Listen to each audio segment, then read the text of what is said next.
ചെമ്മീൻ ചമ്മന്തി തയ്യാറാക്കാൻ ആവശ്യമായിട്ടുള്ള സാധനങ്ങളാണ് എടുത്തിരിക്കുന്നത്. ഇത് കുറച്ച് തേങ്ങ ചെറുകിയതാണ്.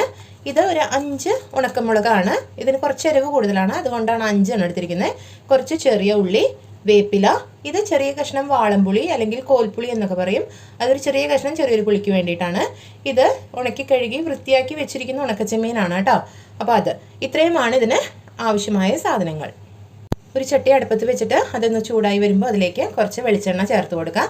വെളിച്ചെണ്ണയിൽ ഒന്ന് ചൂടായിട്ട് വരുമ്പോൾ അതിലേക്ക് നമുക്ക് ഉണക്കമുളകാണ് ചേർത്ത് കൊടുക്കേണ്ടത്. അതൊന്ന് ചെറുതാക്കി മൂപ്പിച്ചെടുക്കാം.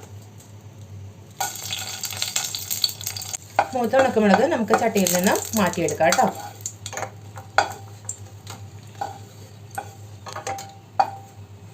ഇനി അതിലേക്ക് തന്നെ നമുക്ക് ചെരുകി വെച്ചിരിക്കുന്ന തേങ്ങ ചേർത്ത് കൊടുക്കാം.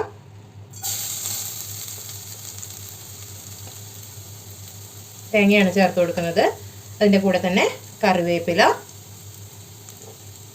ചെറിയ ഉള്ളി, ഇതൊന്ന് ഗോൾഡൻ നിറമാവുന്നത് വരെ മൂപ്പിച്ചെടുക്കണം. നന്നായി ഒന്ന് മൂപ്പിച്ചെടുക്കാം കേട്ടോ. ഇതിലേക്ക് കുറച്ച് ഉപ്പ് ചേർത്ത് കൊടുക്കണം. അതിൻ്റെ ഒപ്പം തന്നെ നമ്മൾ കുറച്ച് പുളി മാറ്റി വെച്ചിട്ടുണ്ടല്ലോ, ഒരു ചെറിയ കഷ്ണം വാളംപുളി, അതും കൂടെ ഇതിലേക്ക് ചേർത്ത് കൊടുക്കണം. ഇനി നന്നായി ഇളക്കി യോജിപ്പിച്ച് ഇതൊരു ഗോൾഡൻ നിറമാവുന്നത് പോലെ വറുത്തെടുക്കണം കേട്ടോ. ഇപ്പോൾ ഇത് ഗോൾഡൻ നിറമായിട്ടുണ്ട്. ഇതിനെ നമുക്ക് മറ്റൊരു പാത്രത്തിലേക്ക് മാറ്റി കൊടുക്കാം, ഒന്ന് ചൂടാറാൻ വേണ്ടിയിട്ട്. ഇനി ഈ ചട്ടിയിലേക്ക് തന്നെ നമുക്ക് കഴുകി വെച്ചിരിക്കുന്ന ഉണക്കച്ചെമ്മീൻ ഉണ്ടല്ലോ, അത് നന്നായിട്ട് ഈ ചട്ടിയിൽ തന്നെ ഇട്ടിട്ട് ഒന്ന് വറുത്തെടുക്കാം കേട്ടോ.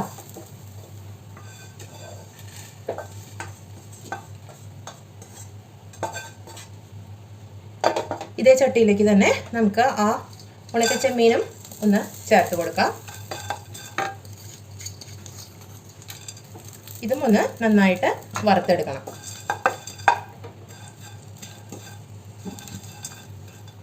ലോ ഫ്ലെയിമിൽ ഇട്ടിട്ട് വേണം ഇത് നമ്മൾ വറുത്ത് കൊടുക്കാൻ വേണ്ടിയിട്ട്. കാരണം കൂടുതൽ ഫ്ലെയിമിൽ ഇട്ടിട്ടുണ്ടെങ്കിൽ, ഫുൾ ഫ്ലെയിമിൽ ഇട്ടിട്ടുണ്ടെങ്കിൽ ഇത് പെട്ടെന്ന് കരിഞ്ഞു പോകും. അങ്ങനെ കരിയരുത്, ചെറു ചൂടിൽ കിടന്ന് വേണം ഇത് മുരിഞ്ഞ് വരാൻ വേണ്ടിയിട്ട് കേട്ടോ.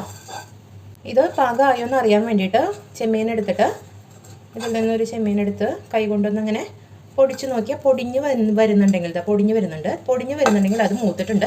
അപ്പോൾ ഗ്യാസ് ഓഫ് ചെയ്യാം നമുക്ക് കേട്ടോ. കഴുകി വെച്ചിരിക്കുന്ന മിക്സിയുടെ ജാറിലേക്ക് ആദ്യം ഉണക്കമുളക് ഇട്ട് കൊടുത്തിട്ട് വേണം നമ്മൾ പൊടിച്ചെടുക്കാൻ വേണ്ടിയിട്ട്. പൊടിച്ചെടുത്ത മുളകിലേക്ക് നമുക്ക് തേങ്ങ വറുത്ത് വെച്ചതുണ്ടല്ലോ, അത് ചേർത്ത് ഒന്ന് അരച്ചെടുക്കാം കേട്ടോ. അരക്കല്ല, ഒന്ന് പൊടിച്ചെടുത്താൽ മതി. ഇനി അവസാനമായിട്ട് ഈ തേങ്ങ പൊടിച്ചെടുത്തതാണിത്. ഇനി ഇതിലേക്ക് നമ്മൾ വറുത്ത് വെച്ചിരിക്കുന്ന ചെമ്മീൻ ചേർത്ത് കൊടുക്കണം. ഇത് ഒന്ന് ക്രഷ് ചെയ്തെടുക്കാനേ പാടുള്ളൂ, ഒരുപാട് പൊടിഞ്ഞു പോകരുത് കേട്ടോ. അതും കൂടെ നമുക്കൊന്ന് പൊടിച്ചെടുക്കാം. അപ്പം നമ്മുടെ നല്ല സ്വാദുള്ള ഉണക്കമീൻ ചമ്മന്തി ഇവിടെ റെഡി ആയിട്ടുണ്ട്. എല്ലാവരും ഇത് പരീക്ഷിച്ച് നോക്കണം. വളരെ എളുപ്പത്തിൽ തയ്യാറാക്കാവുന്നതാണ്.